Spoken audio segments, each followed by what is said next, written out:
Ladies and gentlemen, please allow me to greet you from Prague. And I'm very happy to be here with Dita Kraus. Hello, Dita. We live in a time of three major crises at once. We still have a health crisis due to the COVID-19 pandemic, ongoing economic crisis, and also the security crisis due to the Russian aggression against Ukraine and the terrorist attack against Israel. The level of anti-Semitism rose by more than 500%. This all is very dark. But these days, however, we are experiencing the festivals of lights, the Jewish Hanukkah and Christian Christmas. And that's why we, with World History YouTube channel, we want to bring you light from Prague, and that's why we invited Dita. We can learn from her and ask her what is the key to survival in difficult times and crises like this. Dita, I'm going to introduce you very briefly, and then I will start to ask you, and we have the light here in our studio, symbolic light. Dita Kraus was born in 1929 in Prague as a single child of a lawyer, Dr. Hans Polach, and his wife Elizabeth. And when Hitler's Nazi Germany occupied our Czech land in March 1939, Dita's father was fired from his job. In November 1942, Dita was just 13.5 years old, and she was sent with all her family to Terzin concentration camp. Dita was separated from the parents. She was in the children block, in the section for children and young girls. And there it was very difficult, but still it was not the worst. In December 1943, Dita and her parents were sent to Auschwitz. And actually the big change was tragic. Dita served there as librarian in the block of children, in the block set up for children. And many years later, there was a book written about her called The Librarian of Auschwitz. Let me welcome Dita here, and please, I would like to pass the floor to you, Dita, and ask you what are your first memories about your home here in Prague with your parents. I have a very early memory as a small child of maybe 3 years old, when my mother took me to the pediatrician and they put me on a scale, and I remember lying on a scale that was a kind of a metal bottom, and it was cold on my back. And above me stood my mother and the pediatrician, the Dr. Terzin, and they smiled. They smiled at me. I have this picture like a little flash from the earliest past. I have memories that are some years later, of course. And this is the first one. Did you experience any anti-Semitism in Czechoslovakia, the country of Thomas Garrick Masaryk? Not personally, not personally. I must say the anti-Semitism was not felt so much in Czechia like in many other countries. Much less so. Moreover, my family was not religious. I didn't know that we were Jews. We were not practicing Jews. My parents never went to any synagogue. They didn't pray. We didn't celebrate any Jewish feasts. And I learned only that we are Jewish when in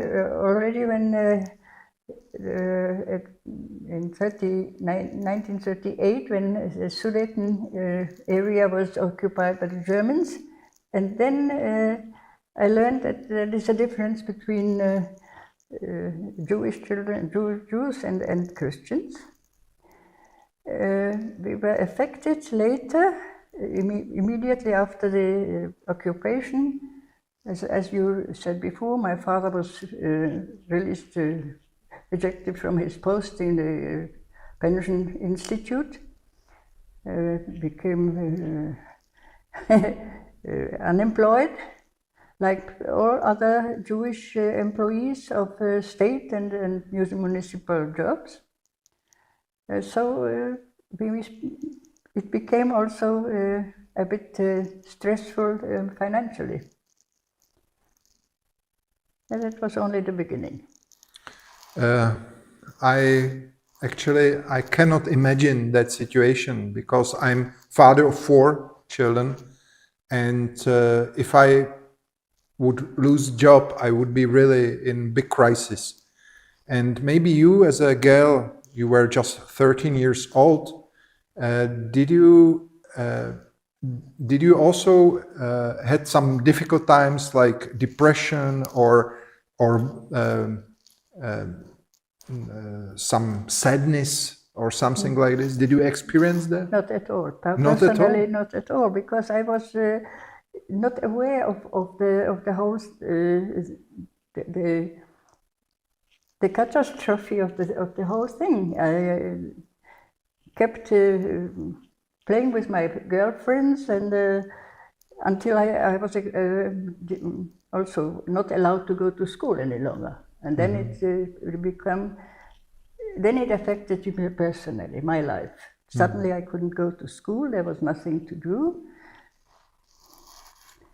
And all these restrictions, we were not allowed to go to a park or to a swimming pool or to cinema. We had to wear the yellow star, marking us as Jews in the street. And being somehow less, we lost our dignity, personal dignity. I can imagine that to be marginalized is very difficult. And I try always to think like how it would be today. And today, I'm sorry to say, we are still in many situations like this. I mentioned the war in Ukraine, I mentioned what's going on in Israel. But I think we should learn from Holocaust. Many people just were silent. They didn't say anything, didn't do anything. And that's why the Nazis could actually do what they did. Did you ever experience some other positive experience, like that somebody supported you in this very humiliated situation? You mentioned, for example, the yellow star. Do you have some at least positive sign that somebody was trying to help you? I had one very nice and positive experience. The first day we were obliged to go marked with this yellow star. My friend Raya and I were traveling on the public tram to some place. We were not allowed to sit down. We had to stand, and we both were quite afraid how people would look at us when we are marked like Jews. There was a man in the tram and looked at us. We were 13 years old. We were both good-looking girls. As I remember the man, he was a tall man in a long black coat, and he said loudly so that everybody could hear, "Here are 2 princesses with a yellow crown." And this made us relax and feel good. That was one thing. Another thing was my father had a cousin was a teacher, and his wife was non-Jewish, also a teacher, and she was great help. She helped us, not financially, she tried to supply victuals, food that was not available, and visited us against the danger to be caught. Non-Jews were not allowed to have any contact with Jews. It was forbidden. Nevertheless, she used to come, visit, and bring things with courage, and I was very grateful to her. She was also important later in my life. I can learn from this that actually the community and helping each other can help to survive, right? That one of the keys to survival is maybe to have very good personal relationships that help you in the time of crisis. How reacted your family like in this situation when suddenly all Jews started to be persecuted?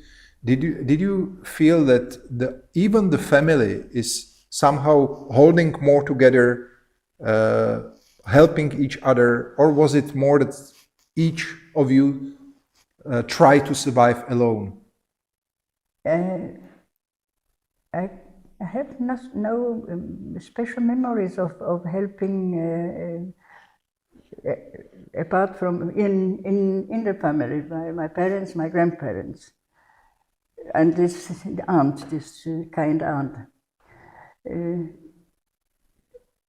Of course, we supported each other, but people were depressed and people were sad, and the only thing that we, as young youth and children, the only place where we could relax and be ourselves, that was the playground, only playground allowed to Jewish children, called a place in Prague called Hagibor, which is a Hebrew word for hero.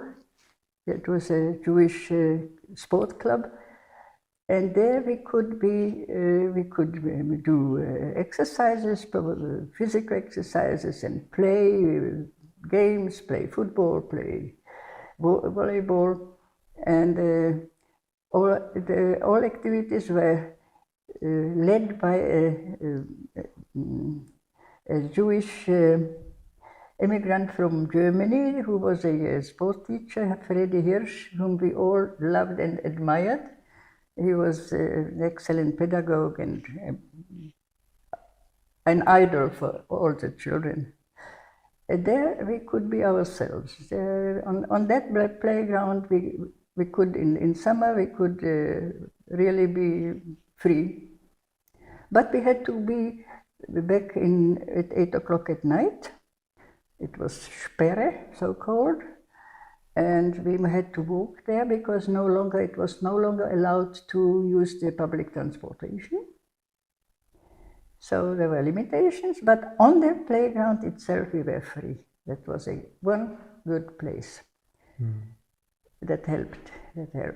And we were also guided to learn about Palestine, about the Jewish state. The young Jews were organized before the war. They wanted to go to Palestine and build a Jewish state.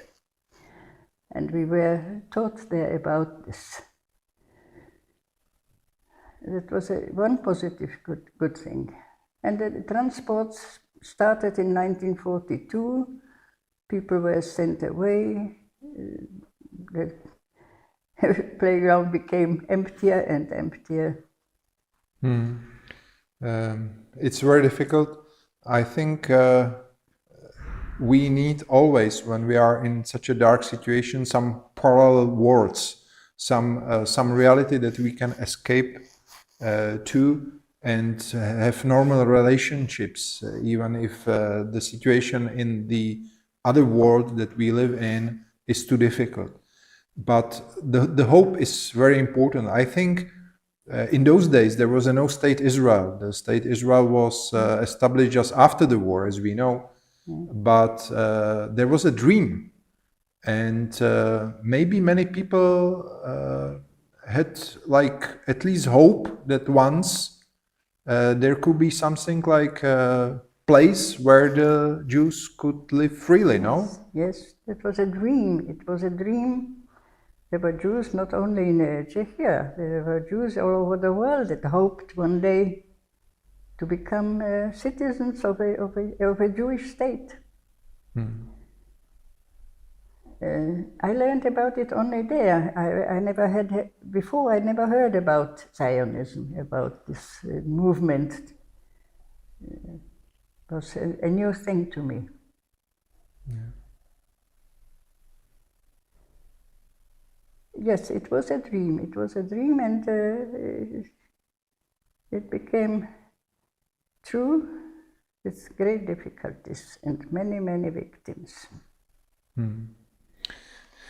I see you when you are 13 years old, and you live here in this fantastic city of Prague, and suddenly they put you and your family on train and move you to the military fortress, very actually dark place, cold place called Terzin. In my experience, I was several times in Terzin.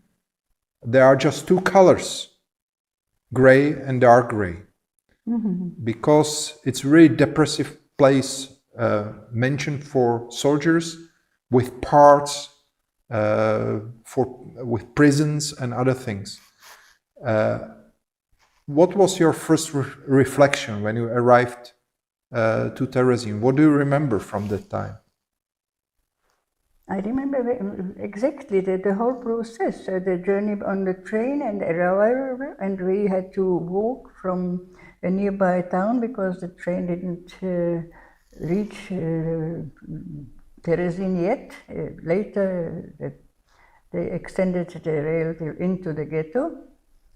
We walked with our backpacks and came to a place that was empty of people. We didn't see anyone in the streets because everybody had to be indoors when a transport arrived.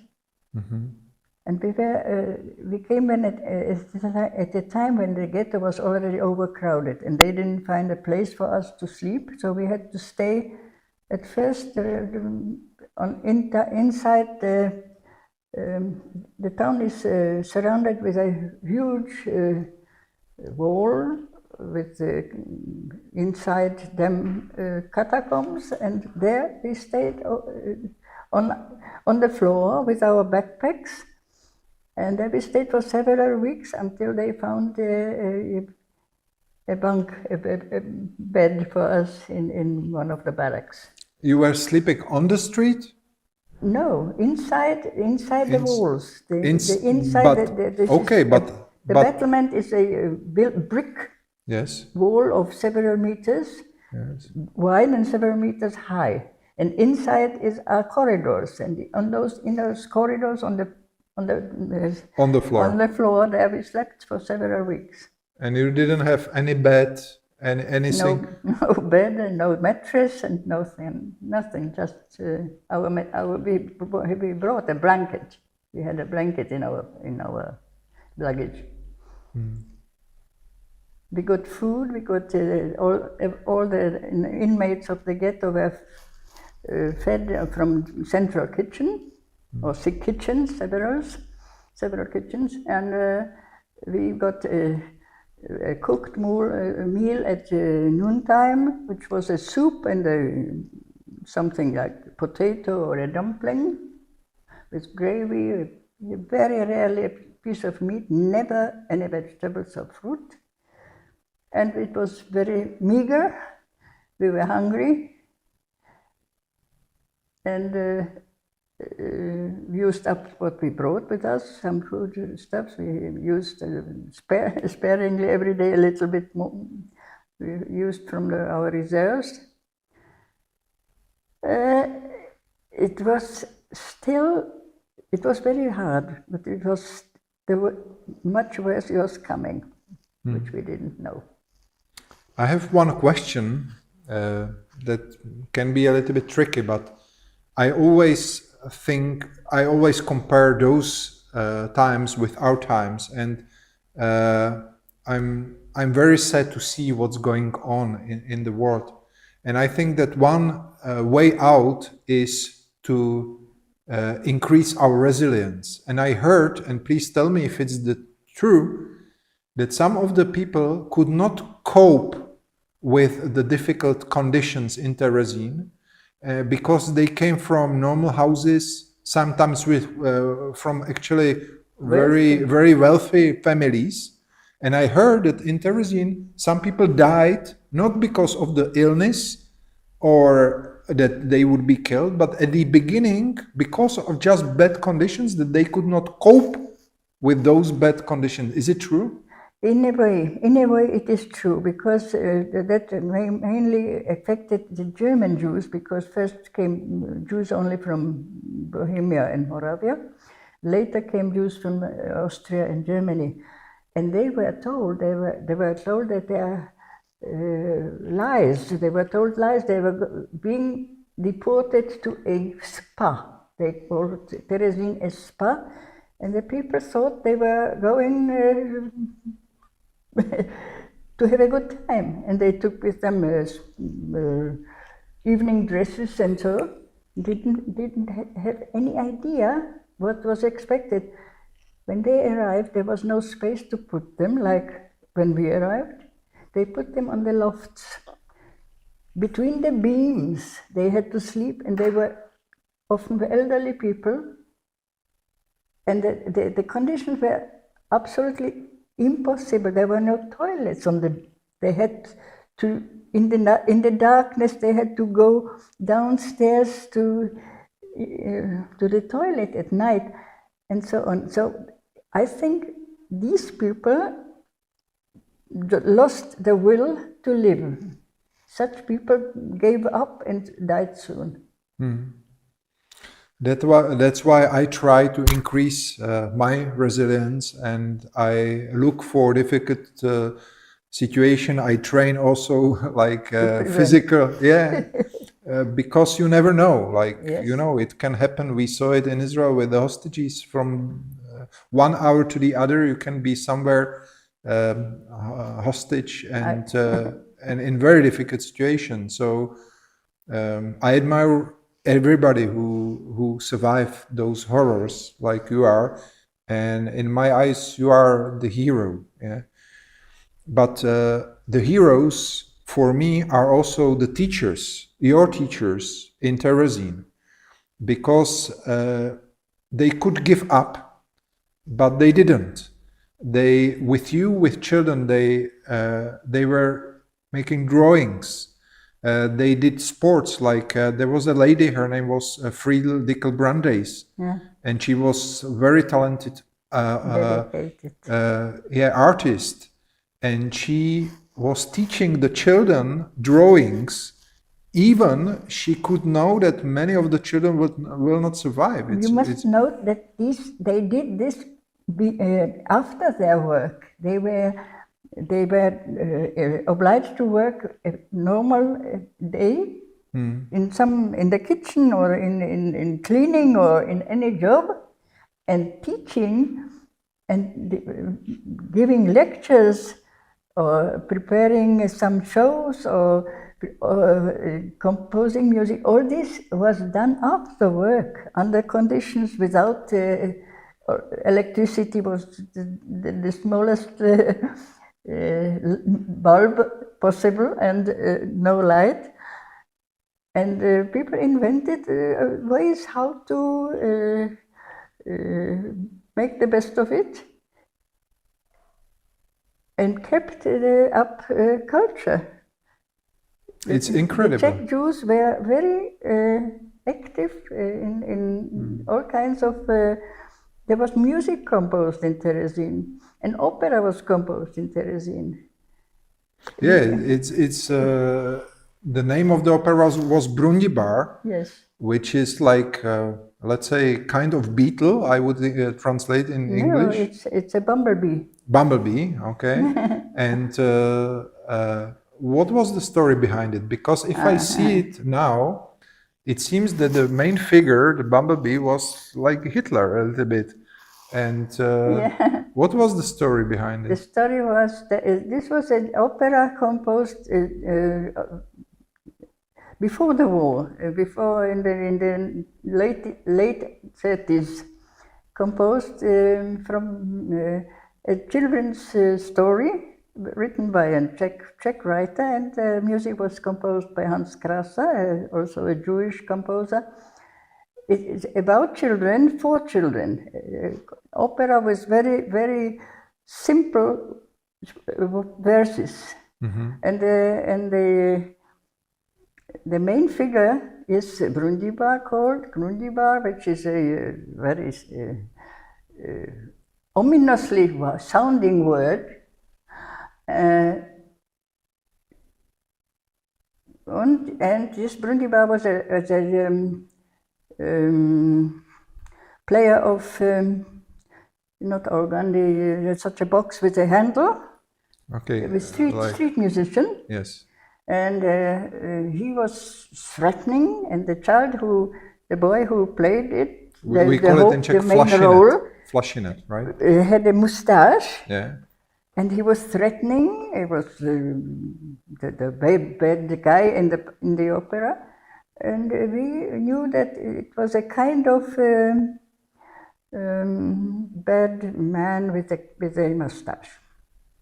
Yeah, but on the other hand, I think it was also like you made a little bit fun of him, which is also a great way how to cope with the situation. Yeah? Yes. This is something that the Czech and Jewish nation have come on, the sense of Absolutely. humor. Absolutely. Even in the darkest days, we should not lose humor because it can help us. Humor, yes. Yes, exactly. Yes, correct. Yeah. I agree. Yeah. And but Terzin, let's go on. Terzin was still on a human level. What came after Terzin was hellish. Because not human. Yeah, because the Nazis actually misused Terzin for their propaganda. There was a film we saw, some footage that actually making that everything nice, everybody is happy. And I heard that the people were supposed like to smile and to look like happy. They saw some bread, but after the filming they took the bread away and they didn't see it before. That I don't know. I wasn't present because I was already in Auschwitz when they made the film. But I heard people who participated, they were told what to say. The commission came from the Red Cross, from the Swiss Red Cross, to see what's being done in Terzin, and the preparations were months ahead. They also removed a lot of people. Told exactly what they must say and how they must smile at the commander and call him uncle. And so on, and so on. It was all staged. It was just made propaganda to hide the reality. So the Nazis were masters in their propaganda. They succeeded actually to comfort the world that nothing happens and the Holocaust could continue. So it was very bad that the people from the Red Cross delegation believed that actually nothing wrong. They cooperated very well. Yes, which is the disaster. I would like to ask you for one more person, and you met this person in Terzin and then later also in Auschwitz, and this was very nice, talented guy. His name was Freddy Hirsch. Yes. He was also one of your teachers and educators. If you could think back, what was the most that you appreciated on Freddy Hirsch? He was somehow an ideal person because he was straight, kind, disciplined, And the children and the youth wanted all to be like him. He was for us, he was a model for us. Absolutely truthful and dependable and dedicated. He was absolutely dedicated to keep the children as healthy as possible in all ways, because in Auschwitz he became the head of the so-called children's block. That was one of the buildings in the camp, which was left without bunks, left open, free. And there the children could go during the day and be, they were divided into 8 groups, and an adult was not allowed to teach, but taking care of them and amusing them, sing with them. Secretly also teach, all but only orally, we had nothing. And this building was, the head of this building was Freddy Hirsch again, as he was in Prague, in the playground Hagibor. Later in Terzin, he was responsible for the youth in the management, and in Auschwitz for the children's block. Mm-hmm. Unfortunately, he died in the gas chambers. Mm. He was a special man in that we all saw in him our model. Mm. I like this approach because in my eyes, this is the right approach. We should not be depressive and lose hope. We should never lose hope. And his approach was like, we do physical exercise, strength, friendship. Yes. We should hold together. Yes. It reminds me that also and speak the truth. And speak the truth. Very nice. And it reminds me also that there were people who said, after all, Am Yisrael Chai. That means the Jewish nation lives. And even in those difficult days, we should believe that the Jews survived so many empires and nations who wanted to destroy the Jewish nation, but the Jewish nation still lives, and there is a hope that will live. Yes, surprisingly, we have survived so many disasters and wars, and still are there, which gives hope that maybe it will continue. But it's such a big price, much too big a price. Yeah. So many victims, so many dead. If I may continue in your life story, I would like to ask you for the move to Auschwitz. You became actually a world-known person as the librarian of Auschwitz, thanks to Iturbe, the writer. Can you describe how it was the daily life, if you can remember the daily life in Auschwitz? Yes. Like how it happened, like when you, what time you should wake up in the morning, and what was your daily schedule? We arrived in this special section of Auschwitz called B2B, one of the sections of Birkenau, which was part of Auschwitz. And that was called the family camp because, unlike the rest of the camp, men and women were in the same camp, but housed separately, of course, men's barracks and women's barracks. And the children were, the older children, the young girls were with mothers, and the boys with fathers. The daily life began with Zählappell, which means roll call. We had to get up from our bunks and put on our shoes. We slept in the clothes. We didn't have any change of clothes anyway. We slept and lived in the same clothes for the whole time. I think that very few people realize what it is to have one set of clothes that you have on your body and no change for 6 months. You sleep in it, you stand in roll call in it, you live in it, in the same clothes. We stand outdoors in rows of 5, are counted. We stand, many people have only wooden clogs. I was fortunate, I had my shoes. We stand there for an hour, for 2, until we were thousands in one camp. It takes a long time to count. And that happened twice a day.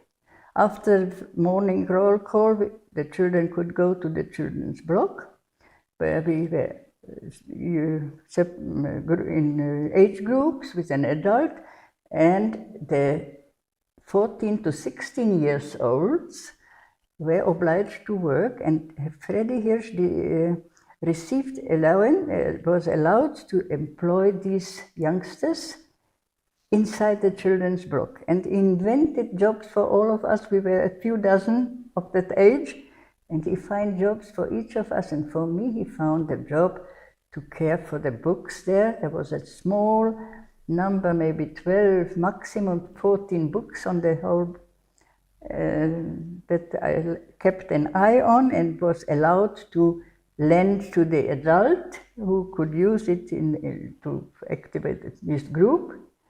And in the afternoon he brought it back. At noon the soup, we had the only food was, cooked food was at noon, that was distributed in the church, in the children's home. The children ate the soup, and soon after was afternoon roll call, and then they dispersed to their fathers and mothers. And I had handed the books to Freddy to keep for the night, and went back to the women's block to my mother. And that was the day. In the evening we got also a piece of bread and a small cube of margarine or a slice of salami, and that was the whole food we got every day. People were hungry, more than hungry, we were starving. And my father, who was a young man of 44, just couldn't get up from his bunk, was completely without strength to stand roll call. And in a few days, in early February, barely 2 months after our arrival, he died. He was exhausted and starving.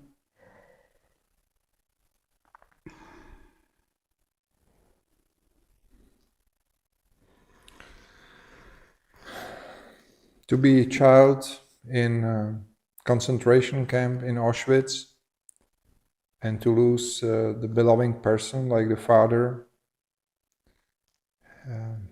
You still had your mother who She was ill at supported that you? time. She was lying in an isolated block. That was their isolation hospital. And I had to announce, I had to tell her that father is died. I couldn't go there. They didn't allow me to go in. It was infectious. So I spoke to her through a slit from the outside through the wall. What was her reaction? I don't know. You don't know. I couldn't see her. There were no windows in the blocks. There were no windows. There were slots under the roof. There were the blocks were meant to be stables. There were no windows. I couldn't see her. Did you feel alone when the father passed away? I felt support in the children's block.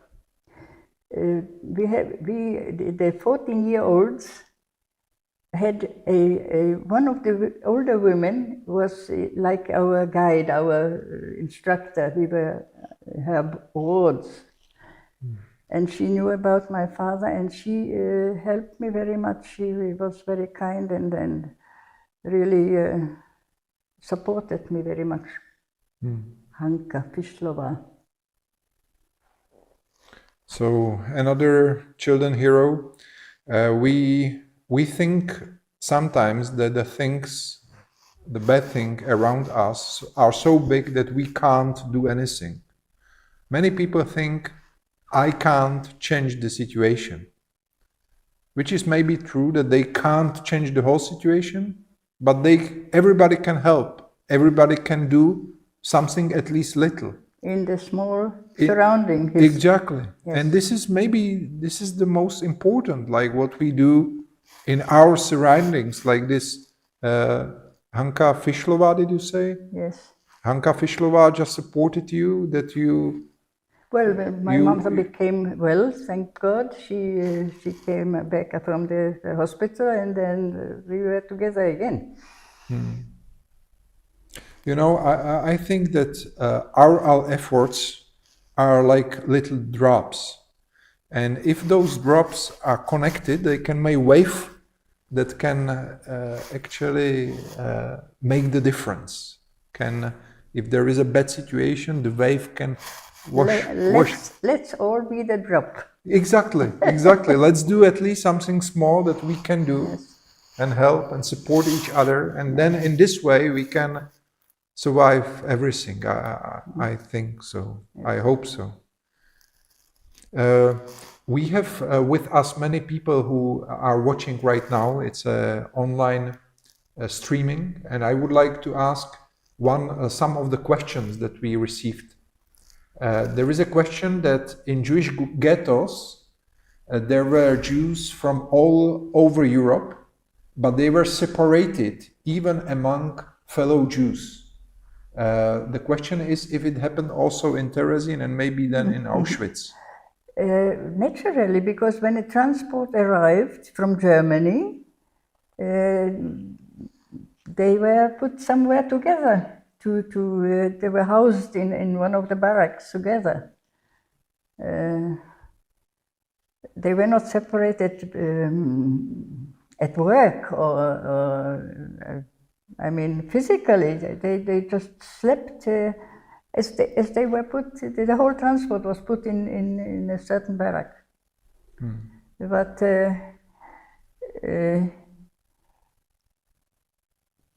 the truth is that the Czech Jews were somehow treated better than the other. The German, Austrian, Dutch. They came a bit later, and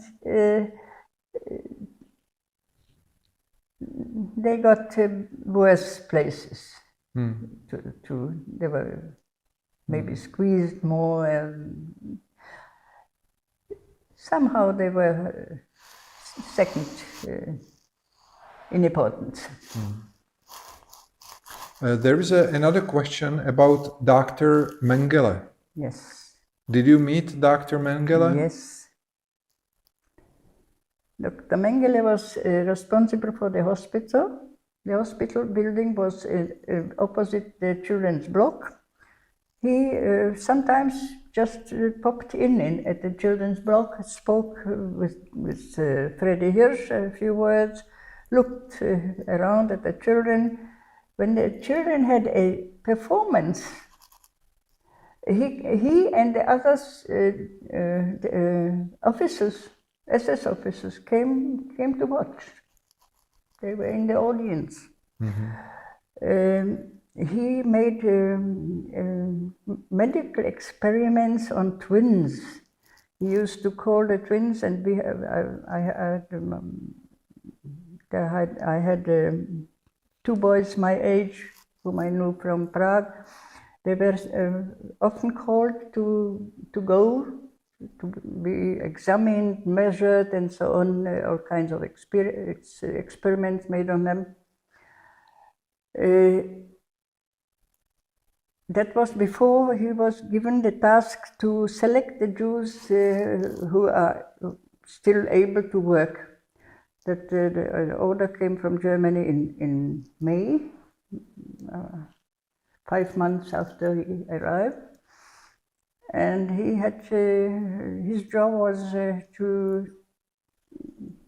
make the selection. So that took several days. It was days where he examined women and days for men. It took place in the children's block. On the days of the selection, there was no activity on the children's block. He sat there with some officers, and the people came along, had to stand in single file, undress before them, and say 3 words. The tattoo number, which was instead of the name, we were numbers, and the age and the profession, and apply could people from age 16 to 40. My mother was over 40, she was 42, and I was 15. When my turn came, I said,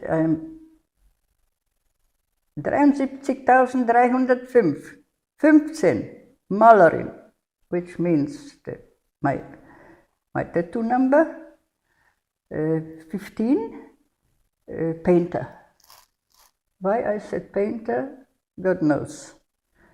He stopped and he said, a painter of portraits or house painter in German? I said, of portraits.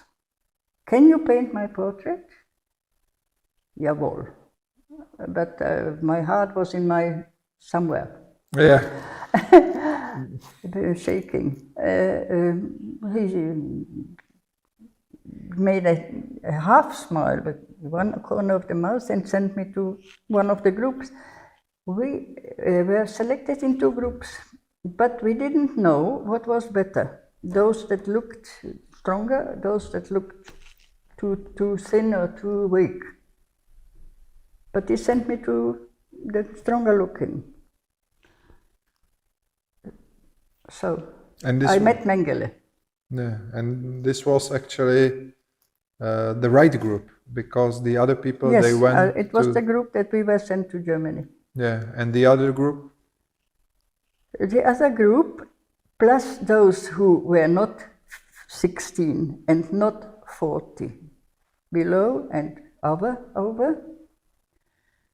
all the children, babies, old people, about 7,000 persons were put into the gas chambers in July 1944.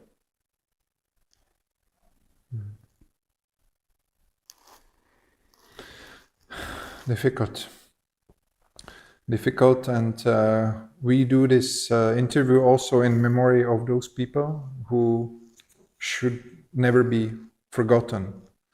The Nazis, they wanted to convert you just into numbers. That's why they put, because you can delete number you can delete, but everybody has his or her name, and everybody is person, and we should to commemorate all those people who were murdered just because they were Jews, nothing else. There was no crime, no anything. They didn't do anything wrong. Yes. No, the Germans wanted to clean their nation from the nation first, and the Europe more, and then the whole world, from any element that is not blonde, blue-eyed, Christian, Übermensch, Roma, San, Jews, homosexuals, Mormons, anything that is not. There was a plan done already before the Nazis, before Hitler. The plan to get rid of all those that are not suitable in their eyes had to be eliminated. There are documents about this. Yeah, they wanted to create new world order, and I'm terrified when I hear some world leaders today trying to change the world order, like we hear it from the people eastern from us, from this big country. There is another question about the hospitals. Stratmaster asks, seem like the Nazis camps would not want to help the sick or ill prisoners. Were the sick actually helped? This is inexplicable. I don't know why they wanted to cure people before they are being gassed. There was a hospital, and they treated the sick people in the hospital, and then they sent them to the gas chambers. This is inexplicable.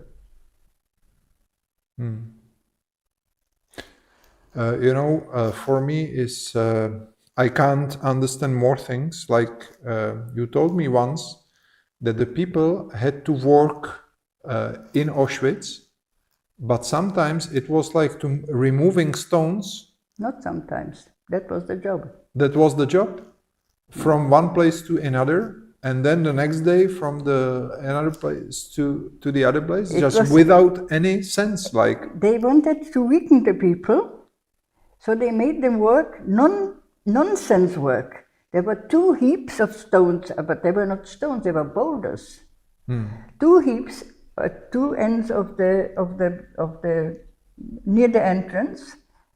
The men had to heave a stone on their shoulder, carry it to the other heap, take another boulder and carry it to the first heap, all day long.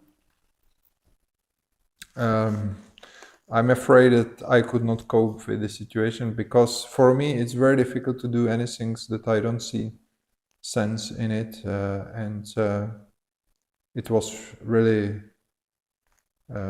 The purpose was to weaken the people.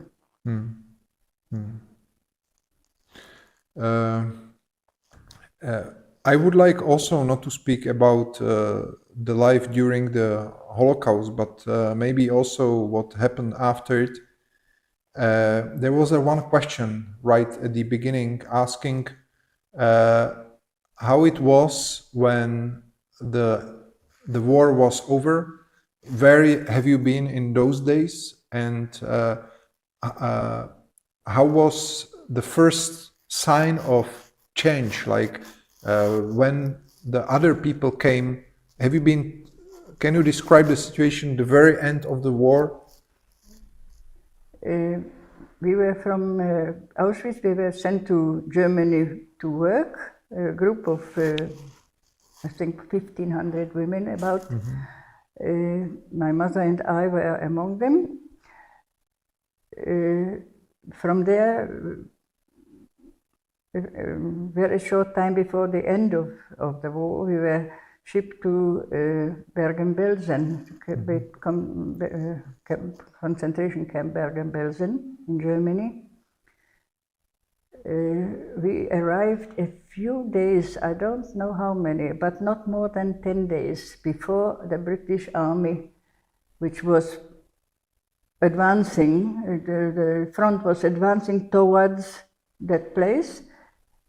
We could hear the shooting and the bombing, and were liberated. We were kept there for a long time still, because there was typhus, and people were not allowed to leave, not to spread the disease.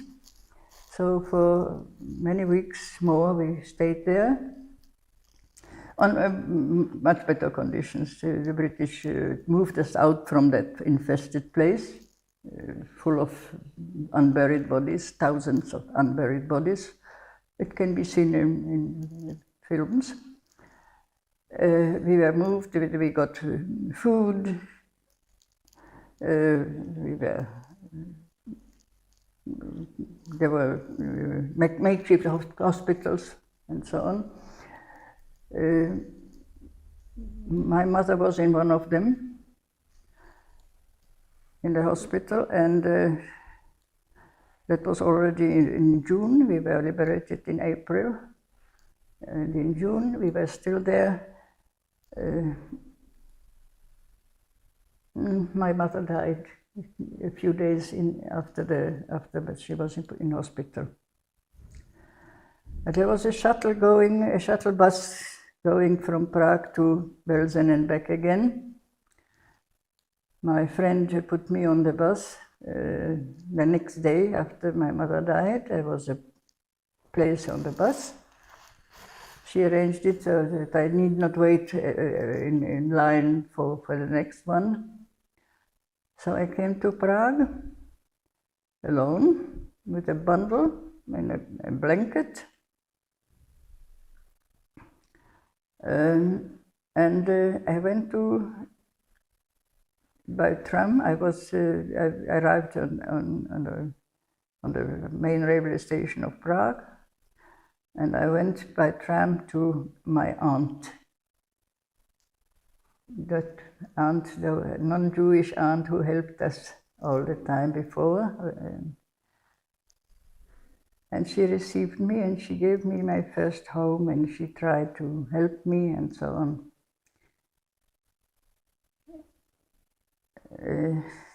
It took quite a time to adjust again to normal life.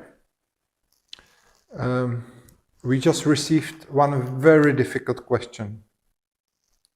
And the question is from California. Hi Dita, can you forgive the Nazis?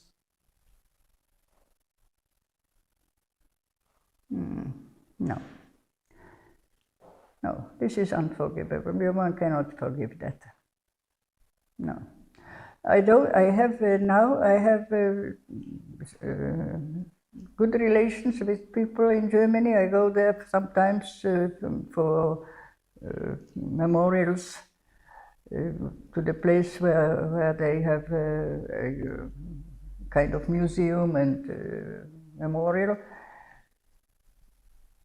And I have nothing against the present generation. They are not guilty of anything. So I overcame a kind of more than reluctance, hatred of Germany, which took some years, many years, until I first could go there again. But now I go sometimes and no, Nazism and murder on such scale cannot be forgiven. On the other hand, Dita, I know you several years, and I know all the difficult journey you had to walk, but you are not in the past. You are not full of anger. You don't wish to kill other people or something. You actually succeeded to leave the pain behind you, and also you don't want to revenge. Exactly. No. I never heard the word revenge from your mouth. They were the main victim, the main criminals were eliminated. They were sentenced to death. Others set in jail. None of them are alive any longer, of the perpetrators. When we speak about the key to survival, I think that one of the keys, and please correct me if it's not the true, is not to stay in the past with the pain, but go forward. Certainly. and also not with the feeling of sorry, revenge, and not to be filled up with the evil, but just to leave it and try to live the life now and help others and go forward. Is it your strategy too? Yes, but it is not something that you can force with your will. No? It is something in your character. Mm-hmm. If you are a fighter, or if you are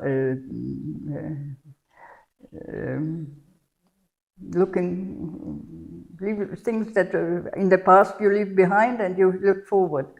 This is something that you cannot wish for. Either you have it or you don't.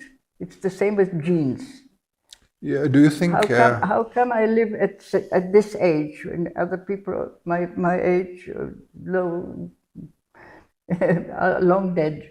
I think... It's not an achievement of mine. It is my genes.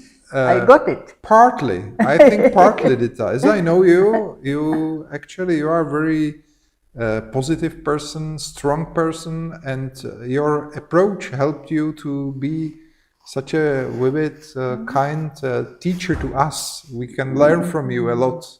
And you are right, maybe there is a genes too, but I think your attitude and your life way, it's also something that helps you. It's, I don't know many people who would be all the time full of life and traveling from Czech Republic to Israel, from Israel to the Czech Republic, giving lectures, writing books, and meeting many young people and students like... Yeah, where is your book? Where is my book? Yeah, we can... there on the table.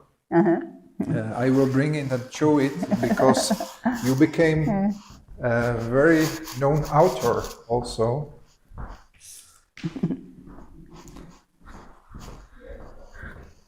We are very happy to... now our colleagues can see it. This is the Czech version. The Czech version? The first one, my biography exists also in several other languages. Yes. English, French, Italian. Yeah. Spanish, The Delayed Life is it's the a delayed life. Delayed Life. A delayed life. A Delayed Life. By Dita Kraus. But what you said about positive, this is not my doing. I was made like that. I don't agree, Dita. We can be in disagreement, because I think you developed a way, and it's up to you and to your character too. Together, you are the person who actually, for many people like me, you are the hero, you are the example, and we would like to learn from you.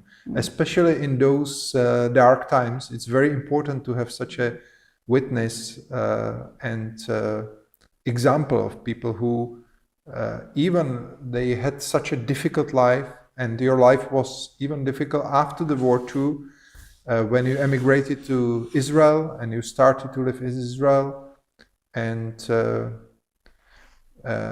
your daughter, I don't remember, but exactly the name of the illness that my daughter. Yes. She had a disease of the liver. Yeah, which in those days it meant actually that the doctors told you that when she will reach certain age, she will die, right? They didn't tell us. No? The doctors didn't tell us how long she can live. They only said she cannot live. But until what age, I didn't know. And she died when she was? She was 20 when she died. 20 years old. 20 years old. She was sick since her age 8. 12 years. For 12 years. I didn't know how long she had to live. And if you look back, we are almost on the end of our interview.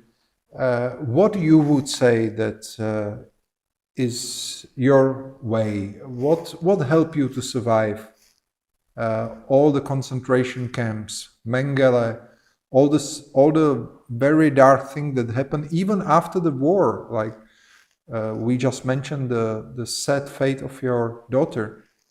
If you look your life and yourself, like you would look to the mirror, what is your key to survival? I have no recipe. You don't have recipe. You just do it. You just live it. I don't know. I don't know. But I would like to my message Yes. to the audience. Please. Try to fight against hatred. Teach tolerance. Tolerate people who are different from you. Because if you open somebody's body and the doctor operates, it's not important if his skin is black or yellow or pink or whatever color. Inside we are all the same. This is fantastic message, and we can conclude with your message to the audience. We would like to thank to all people who were with us online and to all people who will see this interview afterwards. We would like to thank to World History YouTube channel for this great occasion that they gave us the floor. And I would like to wish to everybody that we will be full of light in these dark times. And thank you, Dita, for sharing the light with us. And with this recipes that we learned, that you say you don't have the recipe, but we saw some things like the helping each other, not to lose hope. We didn't speak about faith, but the faith that you will live help you certainly too.